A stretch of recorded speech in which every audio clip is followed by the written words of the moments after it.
You're watching Pyro Media Network. I gotta tell you something I could do. I could be running or I'm chasing you, but I won't. Cause I got better things to do. Rather spend my precious time chasing somebody who loves me too. If I got $1 for every time you slam the door, I would be the richest girl alive, life. If you hadn't run away every time I asked you stay, you would sleep right next to me tonight. But you didn't know me, all you wanted was a game to play, and you couldn't handle that I had my ways. Around your mind tricks and your side chicks, I'm a winner, babe. But you didn't win this, it's a part of the game. In the beginning I just didn't know that you're an enemy. Thank you for tuning in. If this is your first time joining us, welcome. We hope your experience is fruitful. Please feel free to visit our website to find out how you can join our growing family. While we are loading your experience, please do us a quick favor and hit that like button from whichever platform you're watching or listening on. Also, share so others may enjoy as well. And we hope you would consider hitting that subscribe or follow button so you can check out more of our amazing content. All right, let's start the show.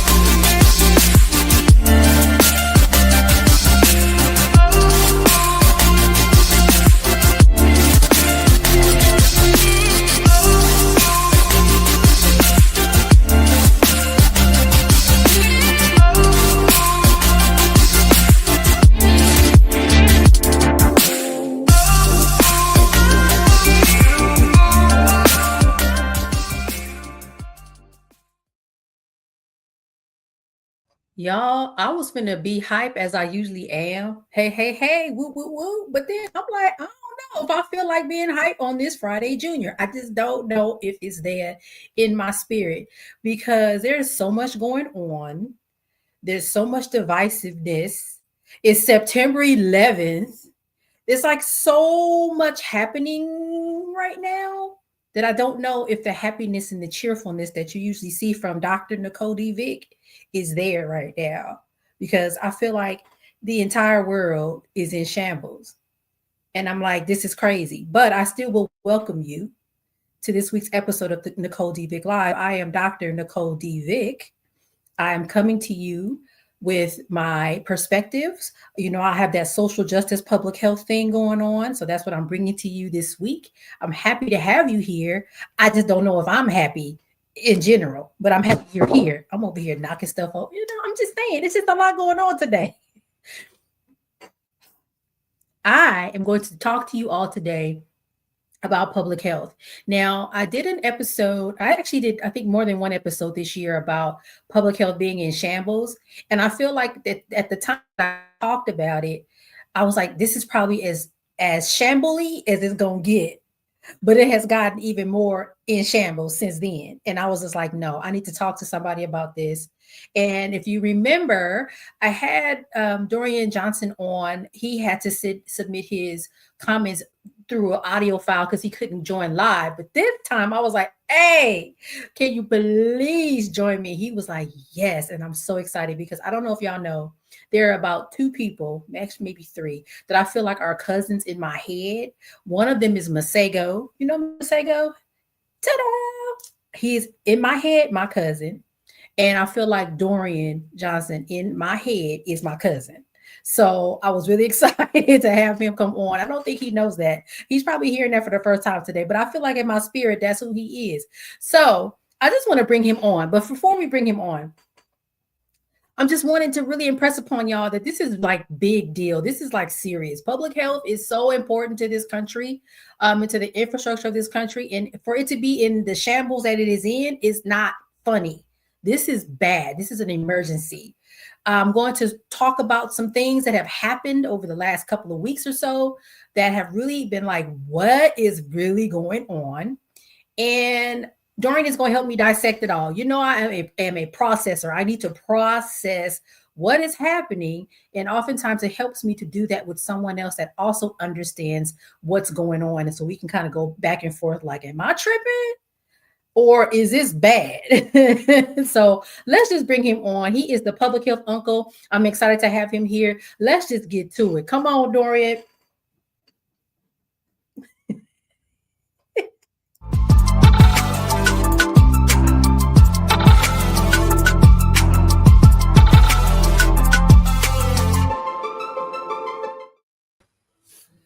Dorian. What is going on? Whoo, lordy, lord.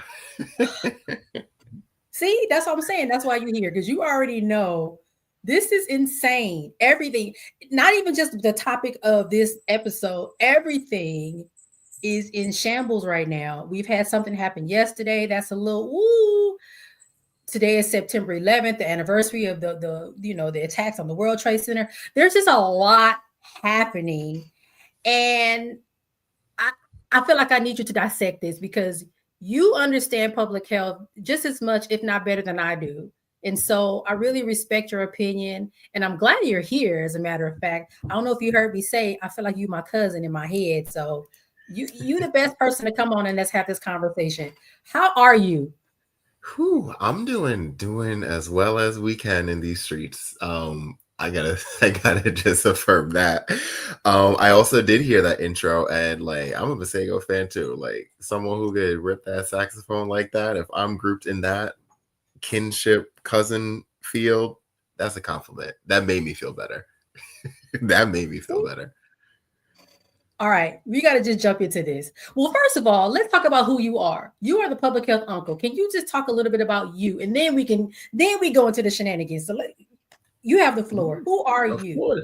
Of course. Let's do a movie trailer version because we got stuff to chat about. So I've been in the health space, a one-to-one individual, mainly doing personal training since 2015. So that's 10 years ago, but that's okay. Because as I was learning the ropes and having my one-on-one interactions, I'm like, how come all these people in this same community keep having this same problem? And like, how come my advice is not really doing nothing? And then I was like, oh, okay. It's deeper than this. It's bigger than this. And that's actually what like unlocked everything for me with like systems thinking and upstream stuff and public health issues. And I'm like, I need to educate myself some more.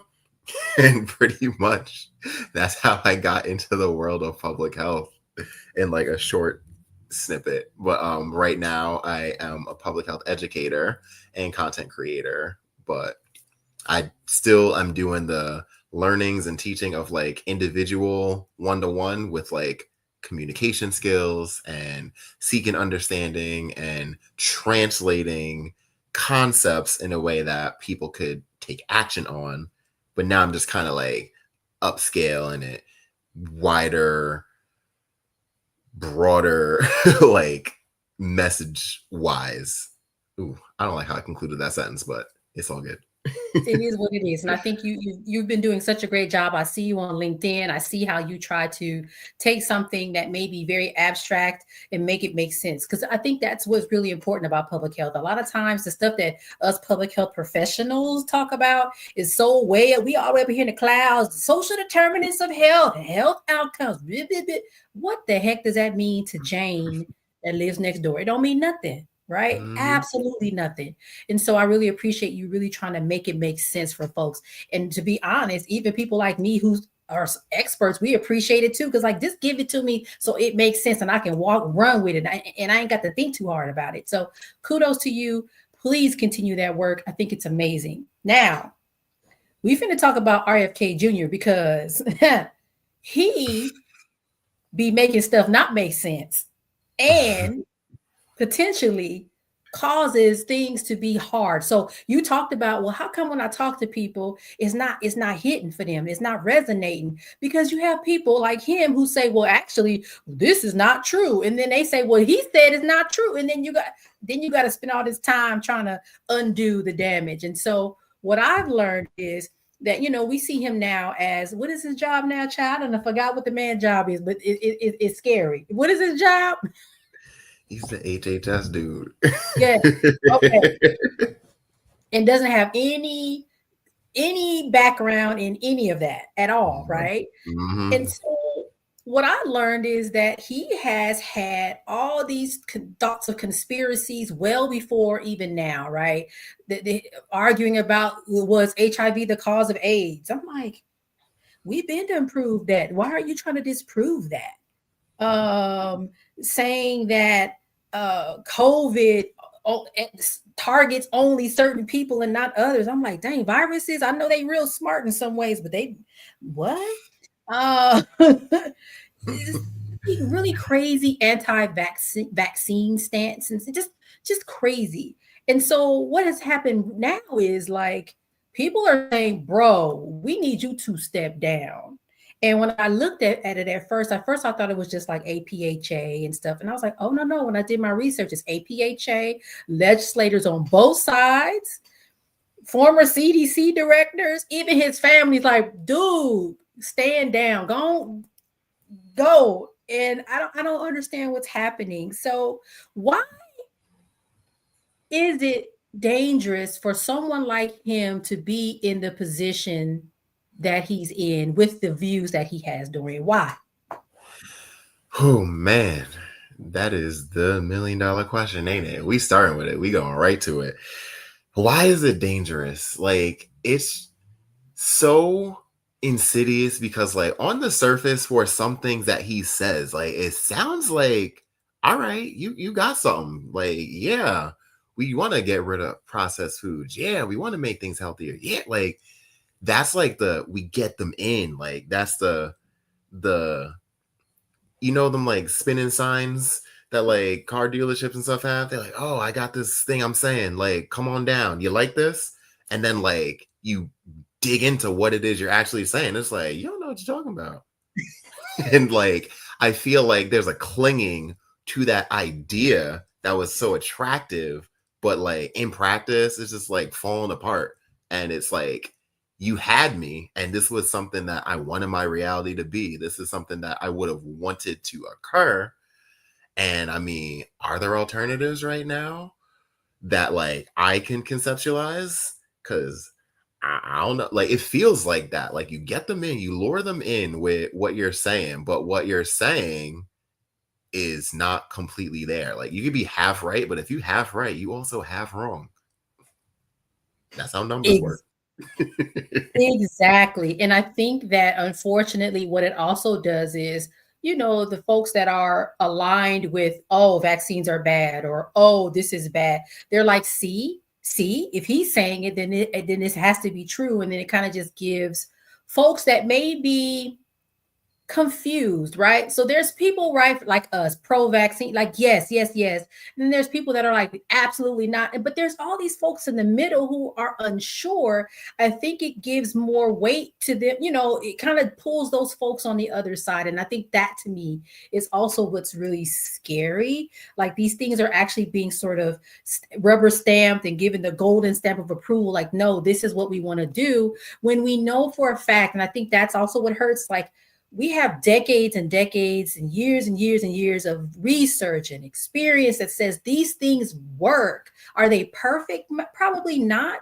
But to your point, you get someone aligned, yeah, preservatives are bad. I would probably agree with that. But then, like you said, we turn this corner and then it's like, whoa, these things are dangerous. So I'm just really scared, because I think even what happened yesterday, which I'm not going to talk about, when you give somebody a microphone, right, that doesn't have the skill set and has this negative sort of stance on things, it really is very, very dangerous. I don't know. I don't know what's going to happen, Dorian. What we going to do? I have no idea either. And we ain't gonna talk about it yesterday, but it really is just like another textbook example of like the uncertainty and just like the conditions that are fueling what's finna happen. Because we know something's gonna happen. We don't know what, but like it's how could you brace for it? How do we? And I'm wondering, do you think he'll step down? Do you think he will resign? I do not. I feel like that's a very like you must be forced down against your will type thing. You know that meme where it's like a grandchild, I guess, and like a woman in a walker or whatever, and then like she says like, "Oh, winter used to snow," and it's like, "Sure, grandma, like get to your room." Like it feels like that, especially with like the people in his corner, like, you wildin', you are off the deep end. You gotta dial it back. Like it feels like that. I feel like those are the conditions that if he does step, well, he'll probably have to be forced down. He won't voluntarily step down. Yeah, I agree with you. I don't think he's going to say, "Oh, okay, I should resign. Okay, I'll resign." I don't think he's going to do that.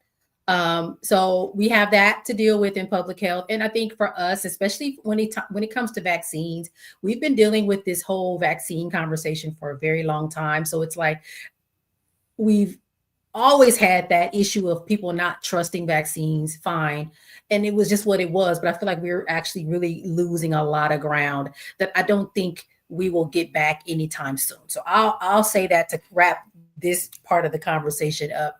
I think we're almost close to a commercial break, but I want to start another conversation really quick before we go to commercial that is also related to vaccines. Now, I don't know about you, but when I heard that man say vaccine mandates are like slavery, I was like, see, you know what?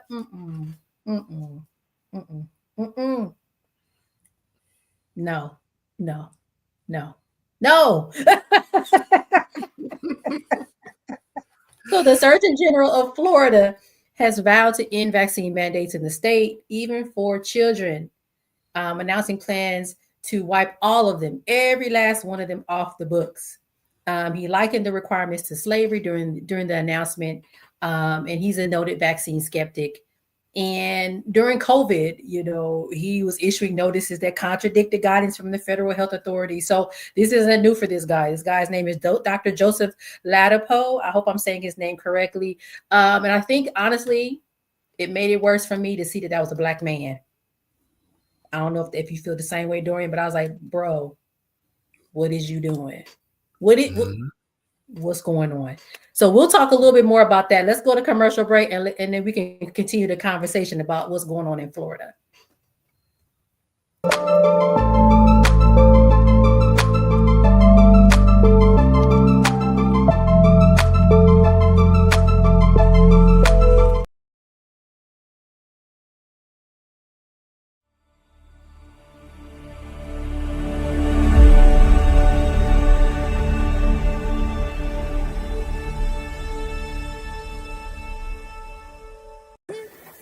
Hey, it's Pastor Kim from It's Just Kim Live Show, and you're watching Pyro Media Network.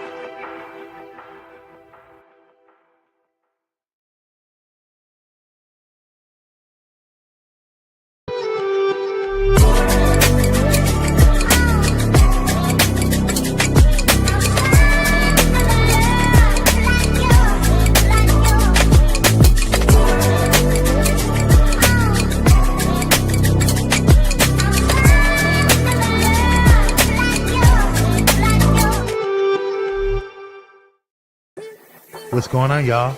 It's Kwame Speaks from Kwame Speaks Live, and you're watching Pyro Media Network.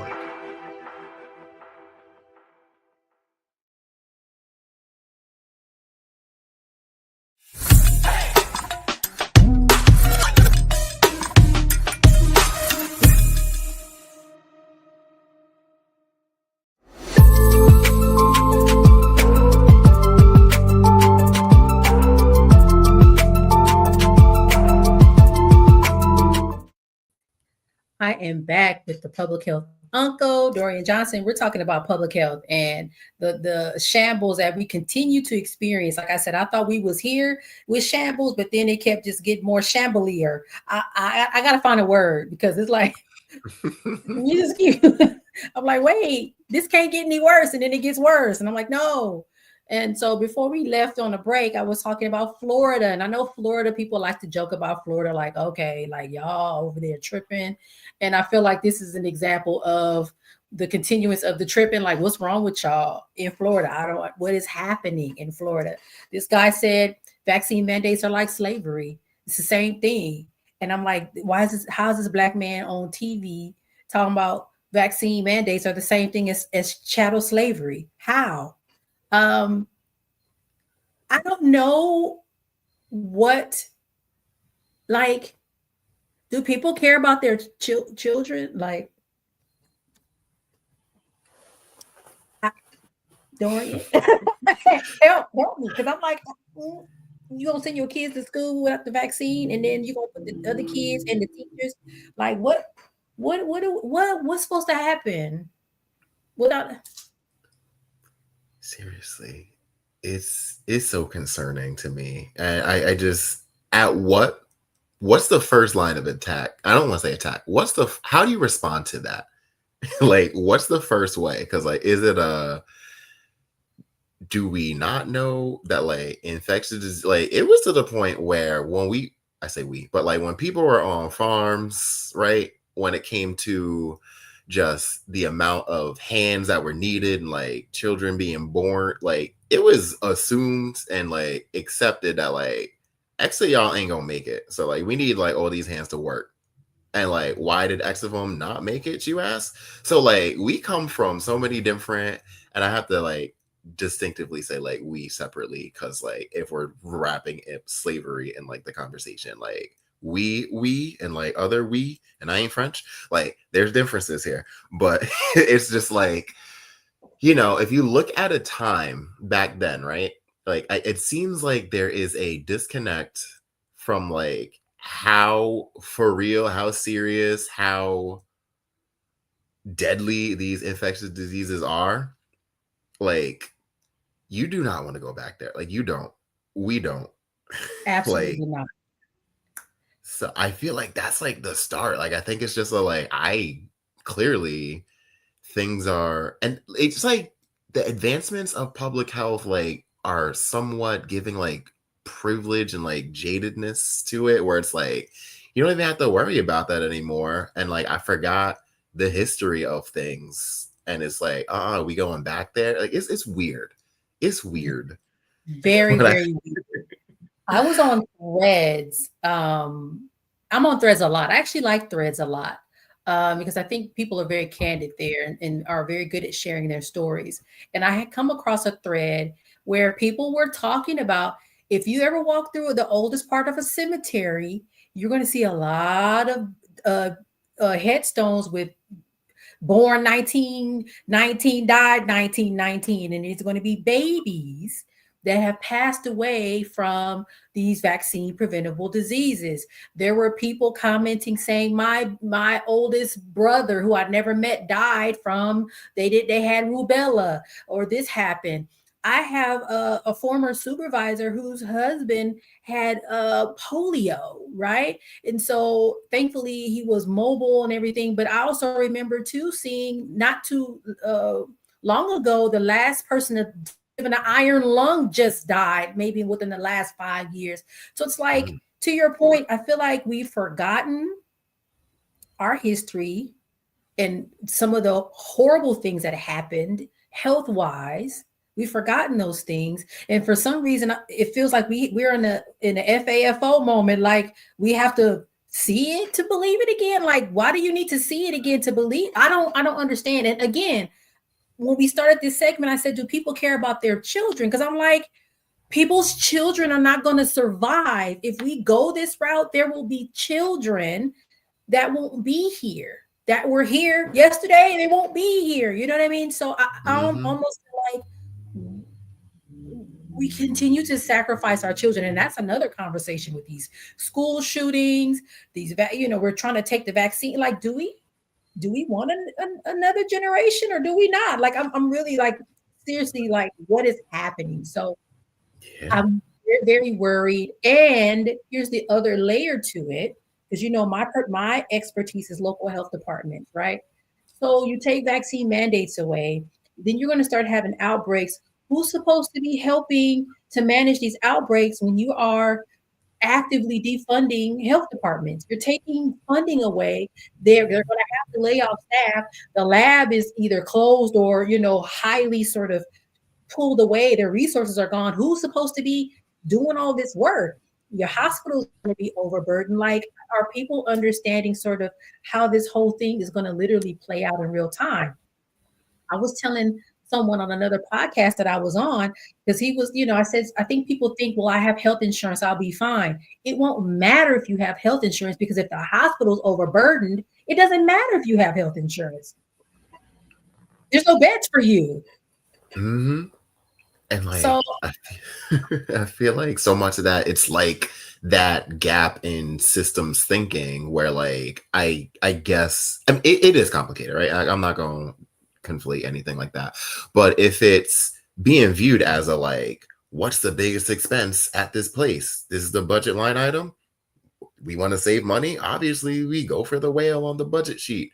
But when that goes, other things will too. So before doing that, before crossing that out, can we unpack this? Because it's not just that. And I feel like you see that in other ways too, right? Where it's how many of those stickers have you seen on gas pumps where it's miss me yet? So things that happen right now, I feel like there is a gap in what goes on behind the scenes, bigger picture things where people are seeing what's in front of them on the day-to-day, and they feel like one thing is responsible, or it's a lot of that is showing up in here too, right? If I just have health insurance, I'm good, but the burden, as you said, and the staff that is gone because they were devalued and another budget item, all these things are related. All these things impact the others. And I feel like that's another just how to make that make sense for people, where they see, okay, if you do X, Y and Z gonna happen too. So before you ask X, let's pray on it. For sure. And the whole, equating that to slavery, the vaccine mandates being, I don't even know how to properly address that. Cause I'm it literally not the same thing, literally not the same thing at all. And I think it was really I don't even know why that came into his mind to even say that. And I don't know. I think it was very insulting. And again, it just felt really, really bad for a Black man. I guess they would have felt bad for anybody to say it, but it's dude, it did hit worse. I will say that. And I read that while I was at my cubicle. I was like, this got me hot. Hold on, let me take a step back. And it was definitely worse, as if it could be made better. Whew. Oh my goodness. And I'm still I still don't what? So I don't know. And again, people say, well, it is Florida, right? Florida's a little cray-cray. But I'm again, fine. It's a little cray-cray. But at the end of the day, people that are alive today will not be alive a year from now because of this craziness. That's, for me, what I wish people understood. I think that's what I wish people understood. And I think we have forgotten. It's another thing I said on another podcast. I say, I think people have completely forgotten COVID. It's almost like COVID never happened. Do you not remember hospitals being overburdened and there's not even enough space in the morgue? They got to hire the trucks to put the people in. Did we forget? And I feel like for a lot of people, it's It never happened. And so I don't know how we build that back into our society, a level of compassion, a level of, you said systems level thinking, but even I think at the community level, like, can you also understand that the world is just not you? Like there's other people here and we should consider each other. I don't know how you build that back into the population, because I think we've lost it. We don't care until it impacts us directly. But by the time it does, it's too late. Oh yeah, who cares? And then, oh my gosh, now I have COVID. But by then it's too late. We've already let something happen to the point where it has really caused a lot of harm. I don't know how we fix this. And I have said before, this is not just a 4-year thing. This is not a 10-year thing. I think this is a generational thing where we're going to have to spend a lot of time undoing a lot of this work. And how, when we are so crippled as an institution, and I'm talking about public health, we're understaffed, and we've been historically understaffed, historically underfunded. Now, even worse so, who's going to be here to do the work? And so it's all these things that I worry about. And y'all, I'm very close to retirement, and I'm like, well, I'm gonna be somewhere under the table with a mask on, like, oh no. Who's going to do it when there's no infrastructure to get it done? So I really feel like we need to be thinking about these things. And I think for folks that are out there that are just, regular schmegler, you go to work every day and mind your business, you got to really understand the implications of a lot of what's happening right now, because it's going to impact you eventually. I don't know if you have anything to add, Dorian. After this, we're going to go to the Western states that are really trying to get some stuff together, but any thoughts on just so quick, like wrapping up with that. Yeah, like as you said, just the individualistic nature really is a poison, and it's an American ideal. Like that's what makes it so wild. Like if we look at the collectivism, like the phrase, it's so weird because like a lot of ideas are like selectively like cementing in people's brains. Like people know that child rearing and all this stuff, and it's tough. Like we love it takes a village. Like, what do you think that is? Like that is literally collective. Like, come on now. But when it comes to, well, as long as that don't impact me, I'm fine. And then like it gets worse, it gets bigger, and now it's impacting you, and now it's a deal. Like it's shifting from the individualistic to the collectivist, if we can, somehow is such a key. Because like even with that vaccine stuff, right, it's being pushed like in the name of like freedom, in the name of your rights, like they're being infringed on that. But like if you go into public school, if you go into public areas, like these are shared spaces. We need to be because I could do all the stuff, right? Like I could make sure like I'm good, I can make sure other people are good, but you could still get some degree of an infection because someone else ain't do something. And now, even though I did my part, because of your individualist, like now so it's just, if we could go from individualist to collectivist, I think we could be in a good spot. I agree.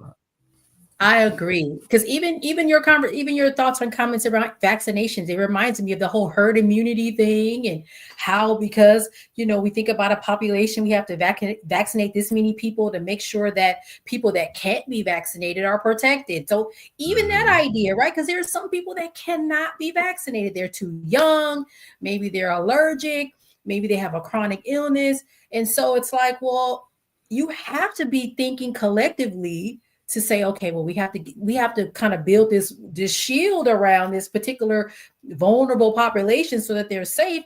And it sounds like, to your point, we're not even there now. Like, well, no, it's about me. But then by the time it is not about just you, it's too late. So we do have to figure out how to fix that. And I don't know. I have no idea how to fix that. But California and some other Western states are trying to figure it out. Okay. And I was like, okay, come on, California. We trying to get it together. So the CDC, I don't know. When I was a kid, it was the, CDC, even in college and grad school. Oh, yeah. I want to work for the CDC. But now I was like, it's kind of honestly rendered sort of like there's no sense of authority anymore. It just kind of feels really like it's been sort of pulled apart, right? Then there was a shooting at the CDC. It's like a lot. So I think a lot of what we look to them for has now kind of been like, is no more. And so Western states, so it's California, Oregon, Washington, and Hawaii did join in as well, said, listen, we're going to create this West Coast Health Alliance or Vaccine Alliance that, will kind of get together and say, we're going to take care of the residents of our states and make sure they have the most accurate, up-to-date vaccination information. We're going to make sure they get their vaccines and they're available. And so I think this is really kind of cool as a direct response to, wait, our federal, national level stuff isn't working. So then the states are like, we're going to make this work. We're going to figure this out to protect people. I don't know, Dorian, what do you think? Like, on the one hand, I feel like it's good. Like, somebody said, you know what, this system is failing. We're going to fix it. But I feel like it's a little dangerous for our federal systems to fail. I'm like, it's a little scary. A little bit. Yeah. Like, I really do applaud and commend, like, the people are like, we got to make something shake, because, like, we can't just be left out here without a federal entity, a national entity. Like, will it fill the gap that is seeming to, like, fall apart at the CDC? Like, it feels like the CDC is like a big beaver, right? Like, the big beaver holding the dam down. Like, if it cracks, all right, the states could, I'm stepping away. States, y'all got this. Like, until we don't got it, like, we need Big Beaver back. Like, the water is coming through, it's flushing through, the dam is gonna break.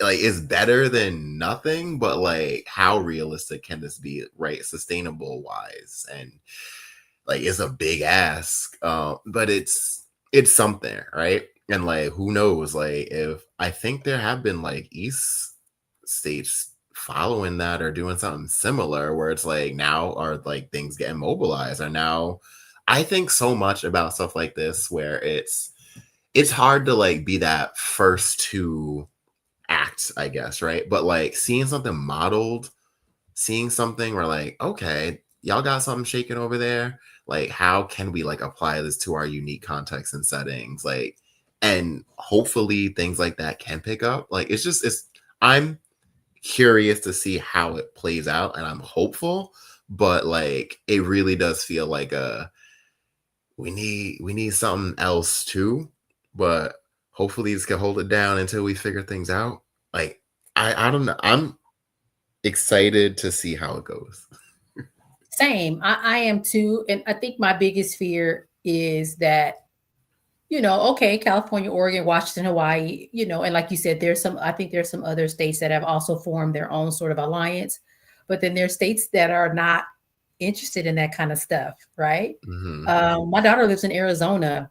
I don't know about, are they going to create their own thing, or are they going to just say whatever? So I'll be in the state where I'm fine, and she is not. Like, there's going to be these disparities. And I think, so, okay, the conversation about health disparities and health inequities, right? We're going to see huge differences across the country. Some states are going to be fine and some are not. And I mean, unfortunately, I think we're going to actually be able to pretty much figure out which states are going to be the ones that are going to fall behind, because they've probably already historically fallen behind, right? Some of the southern states have decided to do some things differently with Medicaid. And so their health outcomes are already sort of lower than the rest of the country. I don't think they're going to be the ones that are going to create a health alliance to ensure vaccination, right? So then there's going to be a whole bunch of folks vulnerable. And the other side of it is, okay, so say I need to fly down to Arizona or fly down to Mississippi for a conference. My California vaccine is going to be helpful to some extent, but, like, there's no barriers to, like, illness unless you kind of create, right? Like, we just talked about this herd immunity stuff. So it's like, oh, I don't know what's going to happen. I also worry. I saw someone on Threads. Once again, I'll be on Threads real heavy. Somebody said, is this our first, step towards secession? Are we going to look around and now, the West Coast is going to be its own country. And then, like, where are we going? Like, to your point, what you said earlier, where's the line? Like, is there a line? Like, how far does this go before our federal systems are literally just rendered useless? Yeah. That is the question. And like, I didn't even think about the possibility of like cessation at all, like, or seceding. Like, it's a big brunt to carry. And like, as you said, it goes back to like, if you are in a state that is doing something to protect you, and then you visit, travel, whatever, like, it goes back to just that, like, we all gotta, like, I think people feel like I don't owe no one nothing. Like, there's no responsibility to like the fellow person. And it's just like, that stuff is going to like be our downfall. Like, how can it not be? Very scary. Very, very scary. We're almost out of time. We done ran through this real quick, but I just want to say, right, we have to think about some things, y'all that are watching and listening. Who benefits when public health is destabilized? Who loses? Who benefits? What's going to happen? We got to think about this. And I think Dorian said something really important. We got to really start getting out of this individual thing and really think collectively. And I don't know how that's going to happen, because we are very polarized right now, extremely polarized nation, where very strong views on either side, and everybody want to be right. And this is a mess. So I don't know how we get out of this. I mean, I have some ideas. And I think, unfortunately, there are folks in leadership that are not being helpful. They're actually being very, very harmful on purpose, with a great intention to do a lot of harm to a lot of people. That's just the way it is. So, having said all that, y'all, please pay attention to the news. I know elections are coming up soon, hopefully, because, I mean, people are saying, wait a minute, something might happen, but hopefully we are able to vote and make some decisions about candidates and things really soon. Please pay attention. And just be ready to act, I guess is what I'm saying. Be ready to act, be ready to stand up for your rights. You should be able to be vaccinated. It shouldn't be a question of, this is good or bad. Vaccines are proven to be effective to keep people healthy. So just pay attention to what's happening. Dorian, how can people find you? And then we're going to close out. What do you want them to know about you? Website, all those good things. Oh yeah, I be yapping on TikTok. Just at the Funkle. That is my mainstay, other than LinkedIn. Okay, maybe I'll join TikTok just so I can see what you're doing, because I don't know. I fell off of TikTok, and then that was just the end of it. I never really went back. So maybe this will be my reason to go back to the TikTok. Come on down. Water's fine. Oh no. Well, I thank you for coming and joining me. I'll probably have you back, because you know all the things about public health, and I love your perspective. And so it was really great to have you on tonight. All right, y'all. You know where to find me on my website, www.NicoleDvick.com. You can find my books there. You can find previous podcast episodes there where I've been a guest on podcasts. I even have some YouTube videos on there. So it's a really great resource if you want to reach out to me. You want me to come to your event and speak, be an MC, do a speech, all that kind of stuff is on the website, www.NicoleDvick.com. That's one of my books. That's the latest one. It is an anthology with 20 other authors talking about how to survive the workplace as Black people. Oh, Lord. You can find me on social media, mostly LinkedIn. And even my Instagram, I done kind of slowed down on, but I'm going to get it back on. But you can really find me on LinkedIn, where I talk about workforce development, specifically in public health organizations. All right, y'all. I will see you next week. We're gonna we had to cancel a episode, and we're bringing her back because the power went out, y'all. And I was like, wait a minute, what's going on? But now we're gonna come on back, and she's gonna talk about surviving the workforce and all that good stuff. So I'll see you next week. All right, Dorian, we going. Bye. All right. Peace out, cousin.